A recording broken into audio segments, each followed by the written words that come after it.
খুব একটা spiritual person ছিলাম না ছোট থেকেই। ক্লাস 11 অবধি তো নাস্তিক ছিলাম।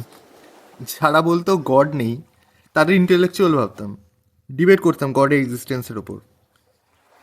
কিন্তু যার অস্তিত্ব তুমি ফিল করতে পারবে না, সে নিজের অস্তিত্বের প্রমাণ ঠিক রেখে যাবে। আমার ক্ষেত্রেও তাই হয়।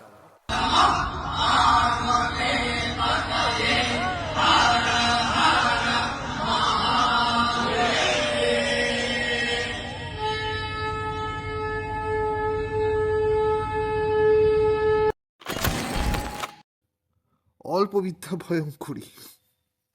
ছোটবেলায় সবসময় নিজেকে অনেক বড়, অনেক স্পেশাল ভেবে এসেছি। 18 বছর বয়সে পুরো পৃথিবী দেখে ফেলেছি এমন বিশ্বাস ছিল। Arrogant, rude, attitude problem, anger issues, এই সবই ছিল আমার মধ্যে। আর সেই বিশ্বাসের ওপর কেন্দ্র করে আমার গডের এক্সিস্টেন্সে কোশ্চেন করেছি। তাই আমার মাথা নত করাটাও দরকার ছিল। সব থেকে লম্বা বাস সবার আগে ভাঙে হাওয়া এলে। আমার জীবনে তো ঝড় চলে এসেছিল। 2020-21 সাল আমারও খুব একটা ভালো যায়নি সবার মতো। জীবনে সব থেকে বাজে সময়টা নিয়ে এসেছিল, যা আমার অহংকার, আমার ভালো লাগা সব কিছু কেড়ে নেয়। আর তখনই আমার জীবনে কৃষ্ণ প্রবেশ করেন। कलातीत कल्याण कल्पान्तकारी।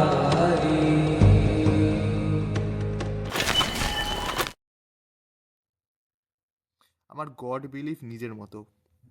খুব একটা মাইথোলজিক্যাল আইডিয়া নেই, না রিচুয়াল বা রুলস মানি, কিন্তু ভগবানকে মেনে এসেছি। কৃষ্ণ ছিল আমার সাথে, আমাদের সবার সাথে। আমাদের জীবনে কখনো না কখনো, কোথাও না কোথাও, কোনো না কোনোভাবে ভগবান আসেন। কখনো মানুষ হিসেবে, কখনো প্রাণী হিসেবে, কখনো বই হিসেবে, কখনো বুদ্ধি হিসেবে, কখনো পরীক্ষা হিসেবে। কিন্তু তিনি আসেন, বারবার এসেছেন এবং আবারও আসবেন। আমি মনে করি না আমরা যদি কখনো কিছু ডিনাই করি, তার এক্সিস্টেন্স আমরা ফিল করবো বা বুঝতে পারবো কিনা। কিন্তু কৃষ্ণকে আপন করা আমার জীবনে সব থেকে সঠিক কাজ ছিল। কিছু পাওয়ার ধন্যবাদ না, কিন্তু থাকার অভিনন্দন অবশ্যই। আমার জীবনে কৃষ্ণ এসেছেন এবং আছেন সবসময়।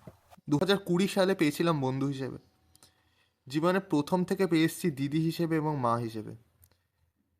2024 ফেরত পেয়েছি আবারও একজন মানুষ হিসেবে, যে আমাকে সবসময় পথ দেখিয়েছে, ঠিক ভুলকে প্রথম থেকে ভাবতে শিখিয়েছে, জীবন শিখিয়েছে সহস্র শতাব্দীতেও আর কেউ তুমি হবে না। আমার জীবনে কৃষ্ণ তেমন করেই বারবার এসেছেন। আকাশের তলায় দাঁড়িয়ে আমরা পৃথিবী দেখেছি, মানুষ দেখেছি, কিন্তু নিজের ভেতর দেখতে বারবার ভুল করেছি। তাই কৃষ্ণের অস্তিত্ব বাইরে কখনোই পাওয়া যায়নি। চার দেওয়ালের বন্ধ ঘরে আমরা যে পৃথিবী গড়েছি, সেই পৃথিবীর বাইরের জগতের মতো কুৎসিত না, আবার বেশি সুন্দরও না। তাই কখনো কখনো তোমার জীবনে কৃষ্ণ এলে তার কাছে সমর্পিত হও। তোমাকে খালি হাতে ফেরাবে না। সব কিছু পাওয়ার লোভে আমি যদি নিজেকে হারিয়ে ফেলি, তাহলে আমি কি পেলাম? আর সব কিছু হারিয়ে ফেলে যদি নিজেকে পেয়ে যাই, তাহলে আমি কি বা হারালাম? খুব ইজিলি গিভ আপ করে যাই আমরা। আমাদের ওয়েট করায় আমাদের পেশেন্স লেভেলটা দেখার জন্য। ভরা পৃথিবীতে একলা করে দেয় তোমার সাথে যে সে আছে বোঝানোর জন্য। তোমাকে বারবার ফেল করায় শেখানোর জন্য। ভুল মানুষদের মাঝে ছেড়ে দেয় তোমার মোরালস এবং শিক্ষা দেখার জন্য। গিভ আপ করা অনেকটা ইজি, কিন্তু একটা বিশ্বাস দরকার, শুধু এটা বোঝার জন্য যে হ্যাঁ তুমিও পারবে। একা তুমি কখনো নও। শুধু নিজের কাজ এবং দোষ আপন করতে শিখে গেলে এটা বুঝবে শুধু তোমার সাথেই খারাপ হচ্ছে এমন না। ওই ওই চার দেওয়ালের বন্ধ ঘরের বাইরে নিজেকে সুযোগ দিয়ে তো দেখো, মেবি কৃষ্ণ তোমার জন্য ওয়েট করছে।